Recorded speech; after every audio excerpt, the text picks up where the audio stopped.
আমাকে ধরে রাখতে হবে না, আমাকে বান্ধাতেও হবে না। আমি এইখানে রইলাম, তুমি যাও তোমার বাড়িতে গিয়ে শোনো তোমার পাপের ভার তারা নেবে কিনা। বসিরউদ্দিন আর সহ্য করলো না, লম্বা ঘটনা সংক্ষিপ্ত করে আনলাম। আমার মুসলমান ভাইরা, একটা দৌড় দিয়ে বসিরউদ্দিন চলে গেল বাড়িতে গিয়ে স্ত্রীকে বলে, স্ত্রী ওই স্ত্রী শোনো, আজকে আমি যখন ডাকাত দেওয়ার জন্য জঙ্গলের ভিতরে চলে গেলাম, একটা যুবক আমাকে বলল, ওরে বান্দা শোন, তুই যে এই রাতের গভীরে অন্ধকার রাত্রিতে মানুষের অর্থ সম্পদ লুট করে, ওরে বান্দা তুই কি জানিস তুই যে এই অন্যায় করিস, এই অন্যায়ের ভাগীদার দুনিয়ার বুকে কেউ হবে না। ওই স্ত্রী তোমাকে আমি কাপড় দেই, তোমাকে আমি খাবার দেই, তোমাকে সব ব্যবস্থা করে দেই, বলো এই পাপের ভাগীদার তুমি হইবা কিনা। আমার মুসলমান বাবাজিরা, এই কথা যখন বসিরউদ্দিন বলল, বসিরউদ্দিনের স্ত্রী বলল, স্বামী গো শোনেন, ওই যুবক তো মিথ্যে কথা বলে নাই, কারণ হলো আমাকে যেদিন আমার বাবা আপনার সাথে বিবাহ দিয়েছে, ওই দিন থেকে খাওয়ানোর দায়িত্ব স্বামী আপনার হাতে। স্বামী আপনি কেমন করে খাওয়াবেন এটা আপনি জানেন, আপনি হালাল পথে খাওয়াইবেন নাকি হারাম পথে খাওয়াইবেন, ও স্বামী এটা আপনার ব্যক্তিগত ব্যাপার। আপনি হালাল খাওয়াইলেও সেটা আমার জন্য জায়েজ, আপনি যদি হারাম খাওয়ান সেটাও আমার জন্য জায়েজ। হলো বান্দা তোমাকে ঈমান আনা লাগবে, কি আনা লাগবে? আমার মুসলমান ভাইরা, গভীর মনোযোগ দিয়ে কথাগুলো বুঝতে হবে। যেহেতু ওই দরবারে আজকে মাহফিল, বসিরউদ্দিন নামে একজন বান্দা ছিল, আপনারা নাম শুনেছেন কি? যার নাম পরবর্তীতে হয়ে গেল নিজামউদ্দিন আউলিয়া, নাম শুনেছেন? এই বসিরউদ্দিন ছিলেন একজন ডাকাত, যার কাজ ছিল মানুষের অর্থ সম্পদ আত্মসাৎ করে নিজের পরিবার পরিজন চালানো। এই কাজটা ছিল বসিরউদ্দিনের। তিনি মানুষকে ডাকাত দিতেন, মানুষের সম্পদগুলো হরণ করতেন, রাতের গভীরে মানুষদেরকে ছিনতাই করতেন। আল্লাহর ভয়, মরণের ভয়, কবরের ভয়, হাসরের ভয় বলতে তার অন্তরের ভিতরে কোনো কিছু ছিল না। কিন্তু আল্লাহ পাক এই বসিরউদ্দিনের কপালে একটা সুন্দর সতী সাধবা স্ত্রী মিলিয়ে দিয়েছিলেন। আল্লাহু আকবার বলেন। এই বসিরউদ্দিন প্রত্যেক রাত্রিতে ডাকাতি করে মানুষের অর্থ সম্পদ আত্মসাৎ করে নিয়ে যখন বিবির কাছে যায়, বিবি ডাকতে বলে, প্রাণের স্বামী, এই যে মানুষের অর্থ সম্পদ, মানুষের মাল সামান আত্মসাৎ করে নিয়ে আসেন, ও স্বামী, এই যে গভীর রাত্রিতে আপনি এতগুলো অন্যায় পাপ করেন, এটা হয়তো পৃথিবীর কেউ জানে না, কিন্তু যিনি জানেন তিনি কিন্তু আল্লাহ। কিন্তু কথাগুলো বসিরের কানের ভিতরে ঢোকে না, কারণ হলো কোরআনের জ্ঞান ওই বসিরের ভিতরে ছিল না। আমার মুসলমান ভাইরা, লম্বা কাহিনী আমি সংক্ষিপ্ত করে মূল কথাগুলো আপনাদের মাঝে বলবো। বসিরউদ্দিন রাত্রে চলে যাবে নিশার নামাজের পরে, বিবিকে বলছে, বিবি গো থাকো, আজকে আমি আমার কাজটা করার জন্য ওই যে জঙ্গলের ভিতরে চলে যাব। স্ত্রী বসিরউদ্দিনের পা ধরে বলে, স্বামী দর্শন, আমার ভালো মন্দ খাওয়ার কোনো ইচ্ছা নাই, ওগো প্রাণের স্বামী, আপনি যদি হক পথে আমাকে জাইবাত খাওয়াইতে পারেন, আমি স্ত্রী সেটাই খাই আল্লাহর ইবাদত বন্দেগী করে এই যে সত্য হায়াতের জিন্দেগি, এই জিন্দেগিটা আল্লাহ পাকের গোলামি করে শেষ করতে চাই। ওগো প্রাণের স্বামী, আপনি প্রত্যেকদিন এই যে অন্যায় করেন, মানুষের আত্মস্বার্থগুলো আত্মসাৎ করেন, ও প্রাণের স্বামী, আপনি কি জানেন যারা অর্থ সম্পদ আপনি আত্মসাৎ করেন, তারা কিন্তু আপনাকে প্রত্যেকদিন বদদোয়া করে? আওয়াজ দিয়ে বলেন ঠিক কিনা? ও মুসলমান, এই কথা যখন বসিরের স্ত্রী বসিরকে বলে, কিন্তু বসিরের কানের ভিতরে এই কথা যায় না। আমার মুসলমান, গভীর মনোযোগ দিয়ে কথাগুলো শুনতে হবে। রাতের গভীরে বসিরউদ্দিনের স্ত্রী বসিরউদ্দিনের পা ধরে বলে, স্বামী গো, আমি স্ত্রী আপনাকে বলি, আপনি অন্যায় কাজগুলো ছেড়ে দেন, আমাদের এত টাকা পয়সার প্রয়োজন নাই। বসিরউদ্দিন তার স্ত্রীকে একটা লাঠি দিয়ে ডাকাতি করার জন্য জঙ্গলে চলে যায়। ও মুসলমান, বসিরউদ্দিন যখন ডাকাতি করার জন্য জঙ্গলে চলে যায়, আমার আল্লাহ পাক কি খেলা খেলে দেখেন। আল্লাহ পাক কখন কাকে কিভাবে হেদায়েত দেয় আল্লাহ ছাড়া পৃথিবীর কেউ কিন্তু জানে না। বলেন জানে কি? কেউ জানে না, কেউ জানে না। এই বসিরউদ্দিন চলে গেলেন জঙ্গলে। গভীর রজনী বসিরউদ্দিন গিয়ে দেখে, আরে সবাই দলপতি গিয়ে যখন ডাকাত দেওয়ার জন্য যাবে, বসিরউদ্দিনও কিন্তু তাদের সাথে আছে, কারণ বসিরউদ্দিন হলো দলপতি। দেখে একদল ছাত্র তলবে এলেম মাদ্রাসা থেকে পড়ার জন্য জঙ্গলের ভিতরে দিয়ে যায়, মাদ্রাসায় যাইবে। কিন্তু মাদ্রাসায় যাইবে তাদের কাছে আলো নাই, অর্থাৎ তাদের কাছে বাতি জ্বালানোর মতো কোনো তেল নাই। তারা ওই জঙ্গলের ভিতরে একটা পড়ে গেছে, জঙ্গলের ভিতরে একটা পড়ে গেছে, ডাকাত দলের সামনে পড়ে গেছে। এইবার বসিরউদ্দিনের দলপতি সহ ওই ডাকাত দল যখন ছাত্রদেরকে ধরেছে, বলছে তোমাদের কাছে কি আছে বের করো, কারণ আমাদের কাজ হলো তোমাদেরকে আত্মসাৎ করব, তোমাদের মাল সামানা আছে এগুলো আমরা ভর্তি করে নিয়ে যাব। ছাত্ররা বলল, আপনারা কারা? আপনাদেরকে আমি চিনি না, কিন্তু আমরা হলাম মাদ্রাসার ছাত্র, আমাদের কাছে আপনাদের দেওয়ার মতো কিছুই নাই। কিন্তু টাকার দল ভালো কথা তো তারা শুনলো না। তারা তাদেরকে সার্চ করলো, তাদেরকে তল্লাশি করলো। তল্লাশি করতে গিয়ে দেখে ছাত্রদের কাছে কিছুই নাই, কিছুই নাই। কিন্তু তাদের কাছে একটা জিনিস আছে, সেটা হলো আল্লাহ পাকের কোরআন। আওয়াজ করে কি বলা যাবে না মারহাবা? আরো একটু আওয়াজ করে বলা যাবে কি না মারহাবা? প্রত্যেকটা ছাত্রকে সার্চ করে তল্লাশি করে, টাকা পায় না, পয়সা পায় না, শুধু পায় আল্লাহ পাকের কোরআন। তাদেরকে সার্চ করা হয়ে গেল, বসিরউদ্দিনের নজর চলে গেল। একটু দূরে দেখে ওখান থেকে কান্নার আওয়াজ ভেসে আসে। মারহাবা বলেন। বসিরউদ্দিন চলে গেল ওই কান্নার আওয়াজের কাছে। কান্নার আওয়াজের কাছে গিয়ে দেখে ছোট্ট একটা যুবক শুধু কান্না করে, কান্না করে। ও মা, আজকে আমার বাবাও নাই, মাও নাই, আজকে আমার পড়ার সাথীগুলো তারা মাদ্রাসায় পড়ে, মাদ্রাসায় হুজুরের কাছে তারা সবক দেয়, পড়ার আয়াতগুলো তারা দেখে দেখে পড়ে। আজকে যদি আমার মা থাকতো, বাবা থাকতো, আজকে আমাকে তেল কিনে দিত, এই তেল দিয়ে আমি বাতি জ্বালায়া কোরআনের অক্ষরগুলো দেখে দেখে হুজুরের কাছে পড়া দিতাম। ও মুসলমান, এই কথাগুলো বলে আর বাচ্চাটা কান্দে। বসিরউদ্দিনের বিবেকের ভিতরে দাঁড়ানো, আরে ছোট্ট বাচ্চা তেলের অভাবে কোরআনুল কারীম পড়তে পারে না। বাচ্চা ডাকতে বলে, ও দরবের আল্লাহ, ছোট্ট বয়সে আমার বাবাকেও নিয়ে নিলা, আমার মাও দুনিয়া থেকে চলে গেল। ও আল্লাহ, আমি তো চেরুয়াতে মামাকে কে তেল কিনে দিবে, কি আমাকে পড়ার ব্যবস্থা করে দিবে। আমার বন্ধুগুলো মাদ্রাসায় যায়, তারা সুন্দর করে বাতি জ্বালায়া পবিত্র কোরআনুল কারীমের সবক আমাদের হুজুরের কাছে দেয়, কিন্তু আমার বাবাও নাই, মাও নাই, আমাকে তেল কিনে দেওয়ার মতো এই দুনিয়ায় কি কোনো মানুষ নাই। ও মুসলমান, বসিরউদ্দিনের বেরের ভিতরে না দিয়ে দিল। বসিরউদ্দিন ভাবলো, আরে সারাটা জীবন তো শুধু মানুষের অর্থ সম্পদ লুট করলাম, সারাটা জীবন মানুষের টাকা পয়সা আত্মসাৎ করলাম। এইবার ছোট্ট শিশুটাকে বলছে, ও ছোট্ট শিশু, ও আল্লাহর বান্দা শোনো, আমি হলাম ঢাকার দলপতি বসিরউদ্দিন, আমি যদি তোমাকে তেল কিনে দেই, বলো বলো তুমি তেল দিবা কিনা? এইবার ছোট্ট যুবক বলছে, তুমি কে? তোমাকে তো আমি চিনি না, তুমি কেন আমাকে তেল কিনে দিবা? তোমার টাকায় তেল দিয়ে আমি কোরআনুল কারীম তো পড়ব না। লা ইলাহা লা ইলাহা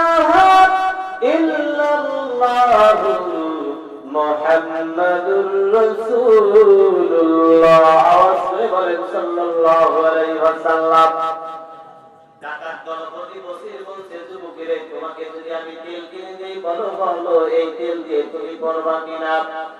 এইবার যুবক বলছে, না না না, তোমার তেল দিয়ে তো আমি পড়তে পারবো না, কারণ হলো তোমার উপার্জন হারাম পন্থায়। কি পন্থায়? হারাম পন্থায় উপার্জন দিয়ে আমি এই পবিত্র কালামুল্লাহ শরীফ পড়তে পারবো না। এই যুবকটা বসির উদ্দিনকে বলছে, ও আল্লাহর বান্দা, তুমি যে রাতের গভীরে মানুষের অর্থ সম্পদ লুট করে তোমার বিবি বারো বাচ্চাদেরকে খাওয়াও, তুমি কি জানো এই যে তুমি অন্যায় করো, এই অন্যায়ের ভার কিন্তু তোমার সন্তান নেবে না, তোমার স্ত্রী নেবে না, তোমার পাড়া প্রতিবেশী কেউ কিন্তু নেবে না। ওরে আল্লাহর বান্দা, এই পাপের শাস্তি তোমাকেই শুধু পাইতে হইবে। বসিরউদ্দিনের বিবেকের ভিতরে নাড়া দিয়েছে। যুবক বলে কি, আমি এই যে অন্যায় করি, পাপ করি, এইটা দিয়ে তো আমি আমার পরিবার চালাই, তাহলে কেন আমার পরিবার এইগুলো পাপের দায় বহন করবে না? বসিরউদ্দিন মানতে পারল না।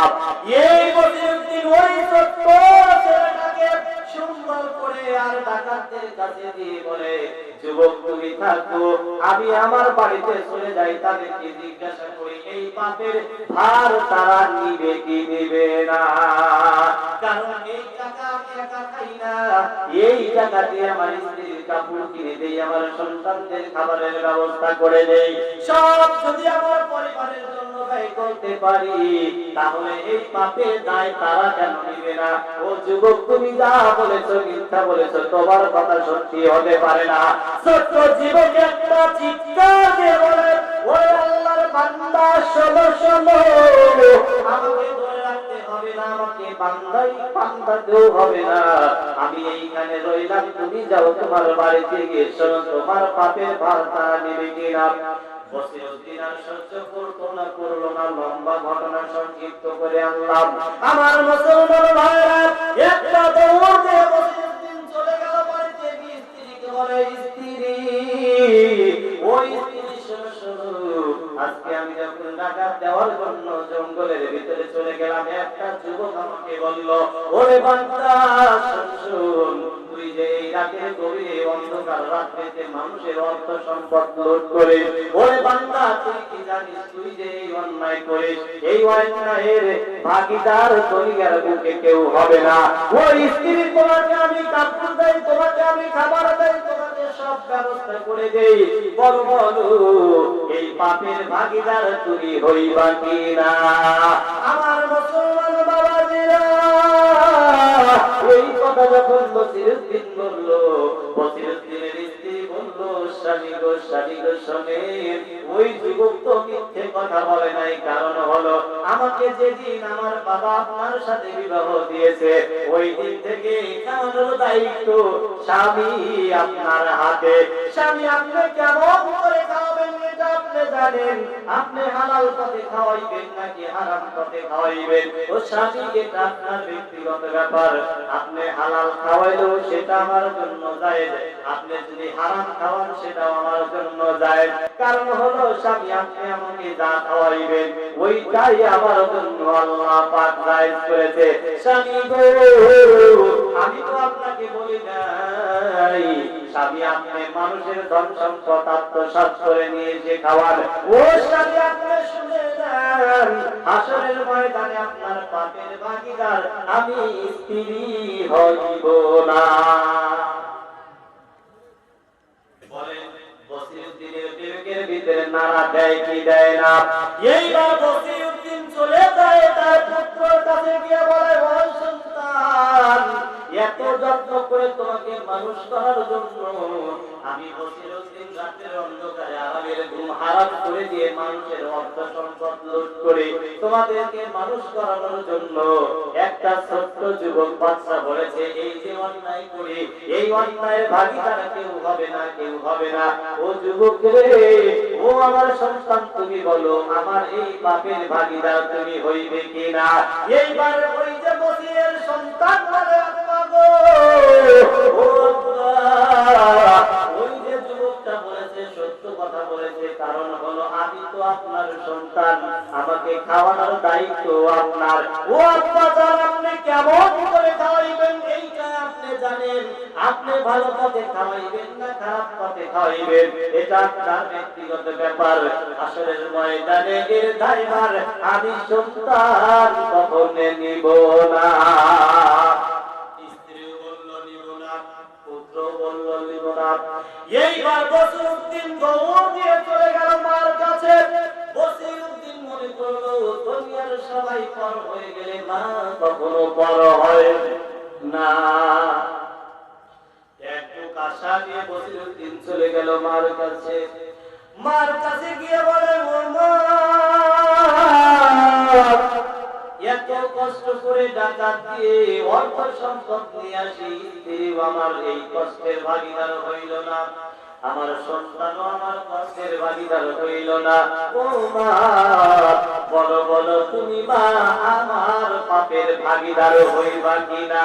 মা একটা চিৎকার দিয়ে বলে ও বসির রে, তুমি যখন দুনিয়ার বুকে আসলা বসির, আমি মা কত কষ্ট করে তোমাকে তিল তিল করে বড় করলাম। ও বসির আজকে আমরা বৃদ্ধ হয়ে গেছি, আজকে আমাদের খাওয়ানোর দায়িত্ব বসির তোমার, তুমি কেমন করে খাওয়াইবা? ও বসির এইটা তুমি জানো তোমার পাপের ভাগীদার আমরা হইব না। আমার মুসলমান ভাইরা, দুনিয়ার কেউ যদি পাপের ভাগীদার না হয়, দুনিয়ার কেউ যদি আমার আপনার সঙ্গী না হয়, বলেন তো ওই আল্লাহর গুণগান গাওয়ার প্রয়োজন আছে না নাই? আমি আপনি মরে যাব, দুনিয়ার সব দুনিয়ায় পড়ে থাকবে, অর্থ সম্পদ বাড়ি গাড়ি টাকা পয়সা সব পড়ে থাকবে। আল্লাহর নবী বলেছেন যখন কোন মানুষ মরে যায় তার সকল আমল বন্ধ হয়ে যায়, কিন্তু তিনটা আমল তার বন্ধ হয় না। এক নাম্বার আমল হলো সদকায়ে জারিয়া।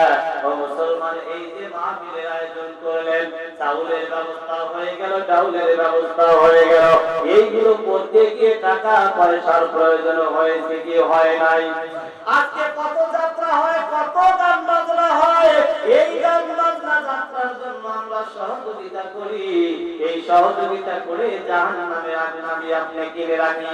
আর এই যে কোরআনের মাহফিল জান্নাতের বাগান সাজাইলো, এই জায়গায় আমি আপনি যদি আজকে সহযোগিতা করতে পারি, বলেন হাসরের ময়দানে আল্লাহ পাক এর উসিলায় আমাকে আপনাকে জান্নাত দিতে পারে কি পারে না?